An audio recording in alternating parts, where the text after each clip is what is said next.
l'écoute de l'ORTM, merci de nous rejoindre. Il est 7h à Ambidedi, la même heure partout au Mali.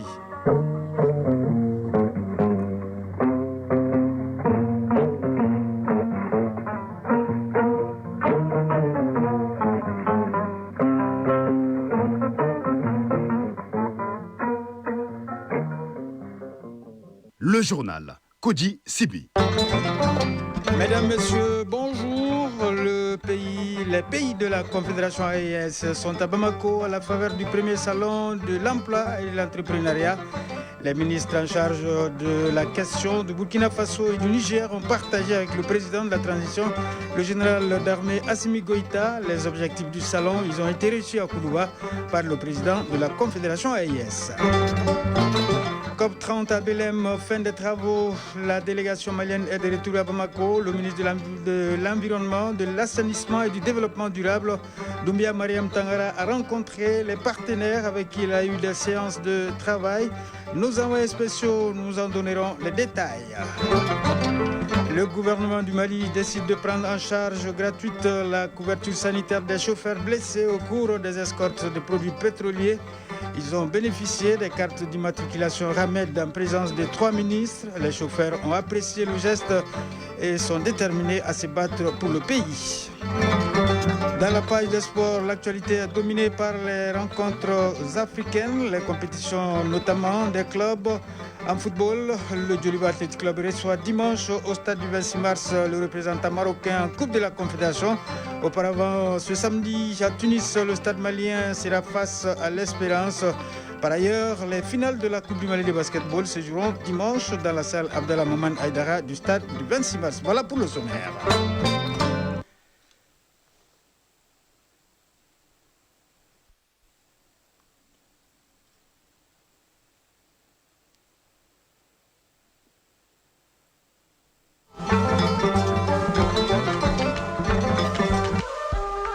AES Actualité.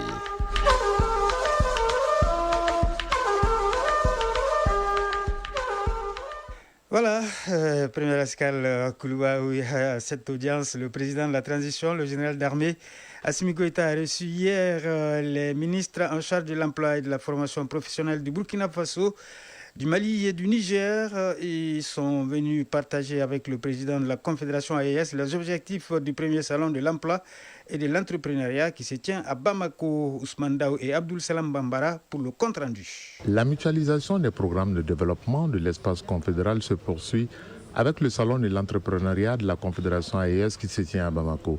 C'est dans ce cadre que la délégation des ministres en charge des politiques de l'emploi du Burkina Faso, du Mali, celui de l'industrie du Niger et d'un roi du Ghana a rendu une visite au président de la Confédération AES pour lui expliquer les objectifs de ce forum de Bamako. Oumou Sal Sek, ministre de l'entrepreneuriat national, de l'emploi et de la formation professionnelle. Cette audience nous a permis de faire un peu le point de ce que nous sommes en train de faire pendant ces 4 jours du salon, mais aussi de partager avec son Excellence toute la dynamique que nous accompagnons dans le cadre de notre confédération.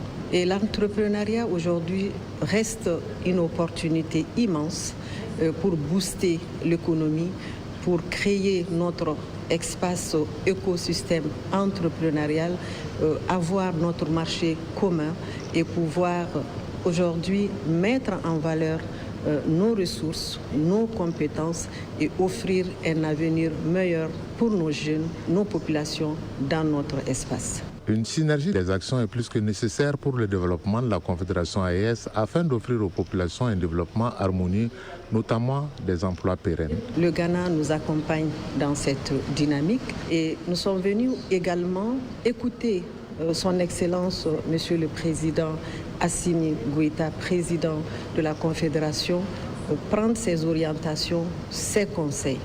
Et nous avons été bien orientés, bien conseillés pour pouvoir continuer dans cette dynamique, compter sur nos propres intelligences, nos compétences, nos ressources pour pouvoir changer les choses dans notre espace confédéral. Depuis plus d'1 an, les 3 pays ont décidé de cheminer ensemble avec une vision de faire de la Confédération AES un modèle d'intégration et de coopération au service des populations. Au cours du meeting qu'il a présidé à Zender dans le cadre de sa tournée de proximité, le président de la République du Niger, chef de l'État, le général d'armée Abdourahmane Tchani, a abordé plusieurs sujets d'intérêt national. Il a notamment insisté sur la paix, la sécurité, l'éducation, la santé, l'exode rural, ainsi que sur la question cruciale de l'approvisionnement en eau dans la ville de Zender. Le compte-rendu de Mato Touraki. Dès l'entame de son propos, le président de la République, chef de l'État, a salué la résilience des Damagarawa au contexte actuel et a exprimé sa reconnaissance envers eux pour leur mobilisation et leur engagement dans la défense de la patrie avant de décliner la vision des autorités actuelles pour le Niger.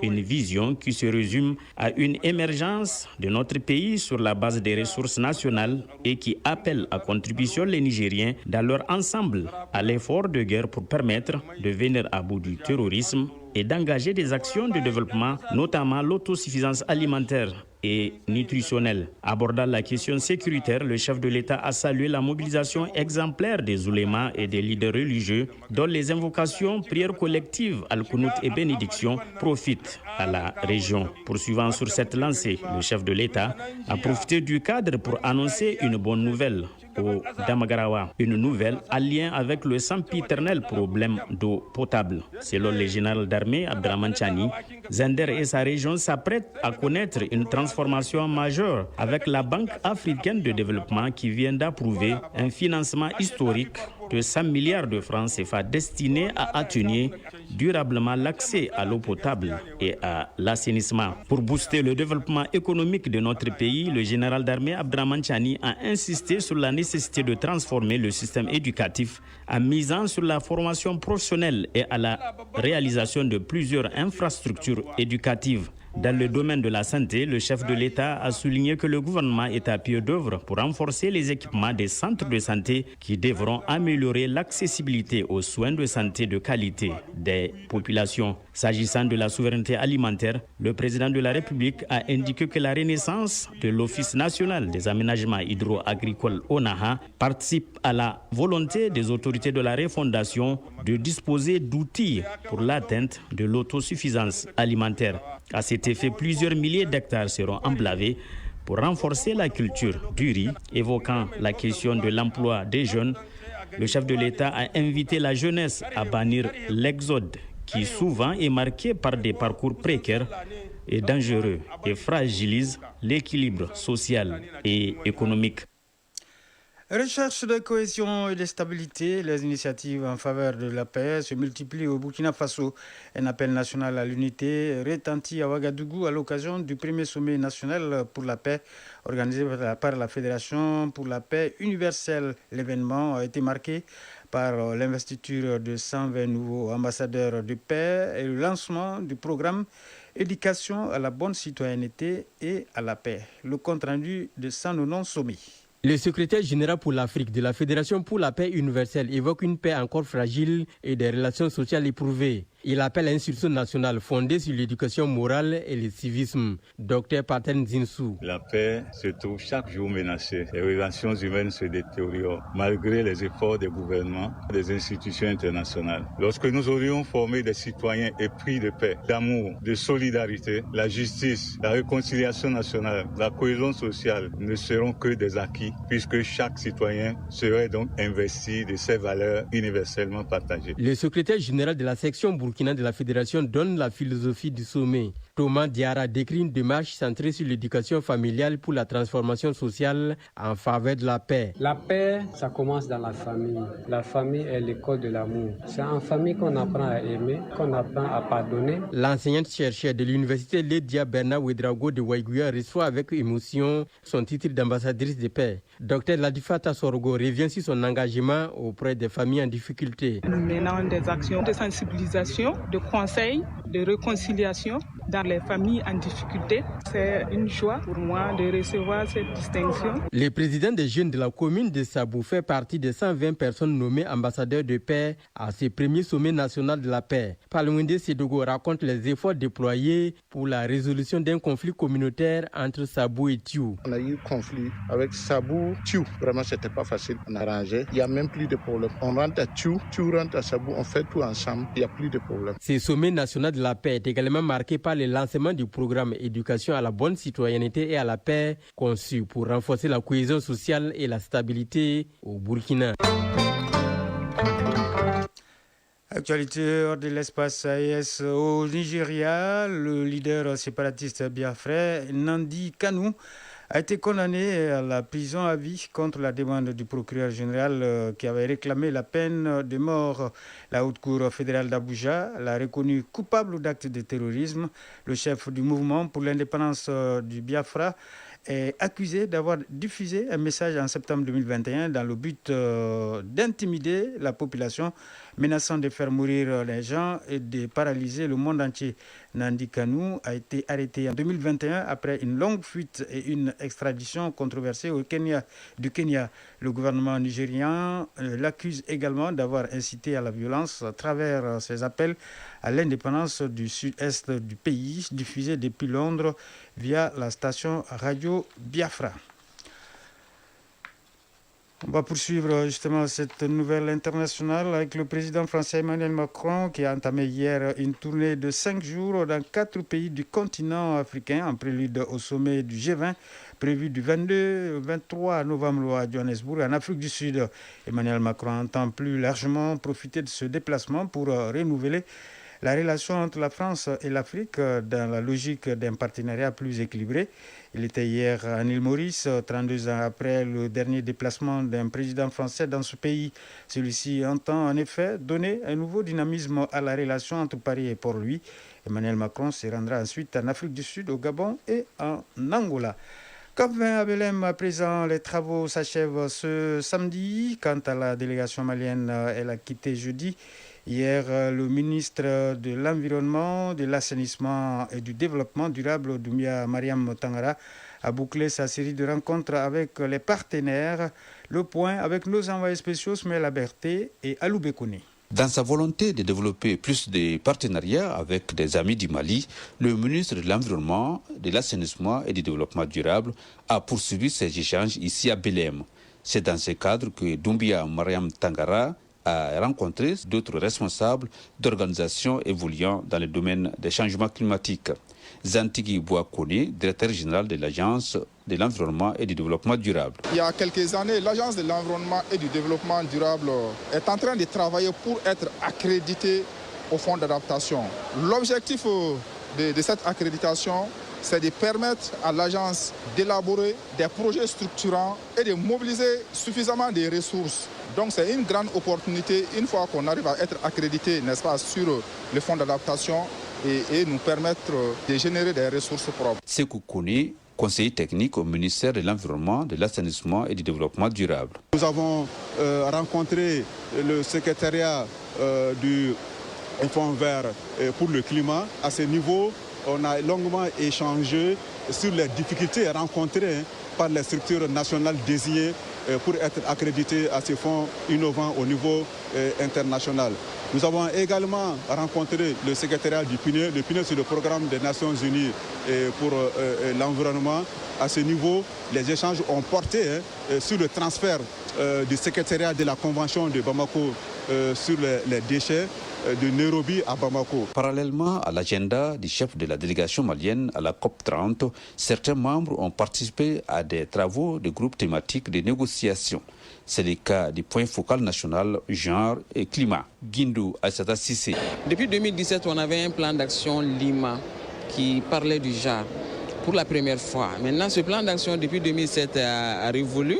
Donc, depuis la COP de Dubaï, on a décidé de réviser ce plan d'action. Et donc, ici, on était là pour valider ce plan d'action sur 10 ans, de commun accord avec toutes les parties prenantes. Et aussi, j'ai eu à prendre part au renforcement des capacités. Le secrétariat de la Convention sur les questions du genre ont organisé des ateliers de renforcement des capacités à notre endroit pour nous permettre d'être mieux outillés comme d'autres pays à pouvoir bien défendre nos positions. Ici à la COP30, si les travaux se poursuivent jusqu'au 22 novembre, ces conclusions sont très attendues au regard des enjeux qui ont prévalu tout au long de ce rendez-vous mondial sur les changements climatiques. Belém, Soumaïla Berté et Alou Bekone pour l'ORTM. Le gouvernement du Mali vient d'honorer un de ses engagements envers le syndicat national des chauffeurs et conducteurs routiers du Mali. Il s'agit de la prise en charge gratuite de la couverture sanitaire des chauffeurs blessés au cours des escortes des produits pétroliers. La remise symbolique des cartes d'immatriculation Hamed a eu lieu hier à la direction générale de l'Agence nationale d'assistance médicale en présence des ministres en charge de la santé, des transports et de la fonction publique. On fait le point avec Koumba Sissé. Il y a juste une semaine, les ministères en charge de la santé, des transports, de la fonction publique et le syndicat national des chauffeurs et conducteurs routiers du Mali ont signé un protocole d'accord pour la prise en compte de certaines préoccupations du Sénacor. Le volet qui concerne la couverture sanitaire des chauffeurs blessés lors des escortes des produits pétroliers au Mali a connu une issue favorable. Pour preuve, certains chauffeurs ont reçu ce jeudi leur carte d'immatriculation Hamed à la direction générale de l'Agence nationale d'assistance médicale. Dr Fasson Koulibaly, ministre du Travail, de la fonction publique et du dialogue social. Le premier geste du gouvernement, c'est vraiment de procéder à la remise des cartes Hamed aux blessés. Je voudrais profiter pour remercier le ministère de la Santé et du Développement social et l'ANAM pour avoir en tout cas rapidement procédé à leur immatriculation. Colonel-major Assaba Diallo Touré, ministre de la Santé et du Développement social. C'est un honneur aujourd'hui et une fierté d'être là pour la concrétisation de ce que nous avons promis. En ce qui concerne le ministère de la Santé, c'est 2 points essentiels. Le premier point, ça c'est l'enrôlement, le Hamed, ça c'est chose faite. C'est une carte qui a une durée de 3 ans normalement et au bout de ces 3 ans, ils sont libres de choisir les établissements sanitaires où ils veulent se faire soigner et dire à ces chauffeurs que, comme on l'a dit, ce qui leur est arrivé, ça leur est arrivé pour le pays. Et le pays jouera sa partition pour ne pas les oublier. En ce qui concerne les pupilles de la nation, ça prend un peu plus de temps parce qu'il faut réunir tous les documents et après c'est un décret pris en conseil de ministres qui sera signé pour identifier les uns et les autres. Donc on leur demande aussi leur indulgence pour comprendre que ce n'est pas un processus qui va être immédiat et que ça peut prendre quelque temps. Ce geste est un pas de plus dans le sens du respect des engagements pris par le gouvernement vis-à-vis des Maliens, surtout ceux victimes des différentes crises. Omar Bengali, bénéficiaire de la carte Hamed. En venant du Sénégal, sur la route d'Ikaï, nous avons été attaqués au niveau de Djidjeni et j'ai été blessé au bras. Je remercie les responsables de la société où je travaille et le gouvernement pour ces gestes remarquables à notre égard. Ces chauffeurs blessés dans l'accomplissement de leur mission pour le pays seront désormais bénéficiaires des services de l'ANAM.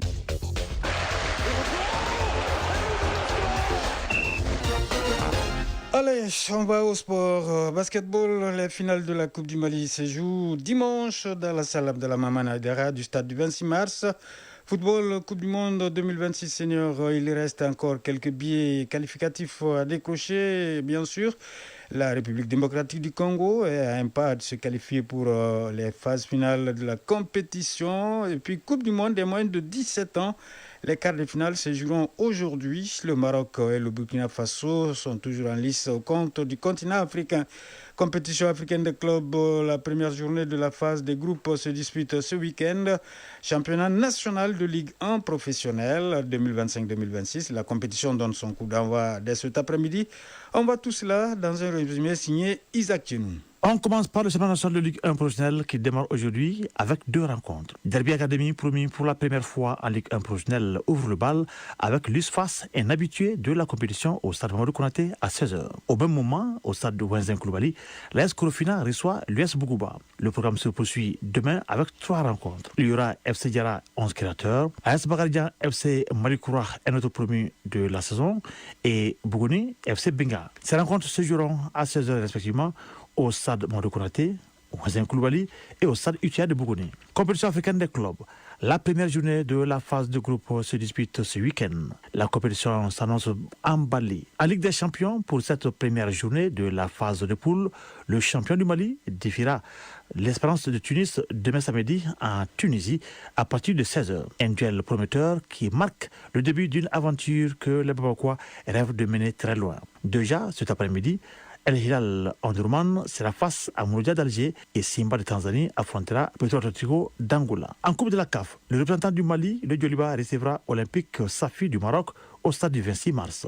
Le coup d'envoi de cette rencontre est prévu pour 16h. Un match à suivre sur les antennes de Radio Mali. L'autre rencontre du groupe mettra aux prises l'USM d'Alger et San Pedro de Côte d'Ivoire. Les rencontres de la Coupe de la CAF commencent demain. Pour ce qui est de la finale de la Ligue des champions féminines, elle se jouera cet après-midi à partir de 17h entre les Phares du Maroc et l'ASEC Mimosa de Côte d'Ivoire. Le match de classement se jouera un peu plus tôt entre le tout-puissant Mazembe et Massa. L'USFAS du Mali a pris part à cette compétition. Quart de finale de la Coupe du Monde des moins de 17 ans, l'équipe du Maroc des moins de 17 ans affronte ce vendredi à Doha son homologue du Brésil en tête d'affiche de cette phase. Qualifiés au départ du Mali 3-2 huitième de finale, les Lionceaux de l'Atlas auront l'opportunité face au Brésil de confirmer leur bonne forme depuis leur victoire écrasante contre la Nouvelle-Calédonie, battue par 16-0 en phase de poule. Autre nation africaine à ce stade de la compétition, le Burkina Faso. Les étalons cadets ont rendez-vous avec l'histoire également ce vendredi. Ce match est très attendu. Pour rappel, le Burkina Faso et le Maroc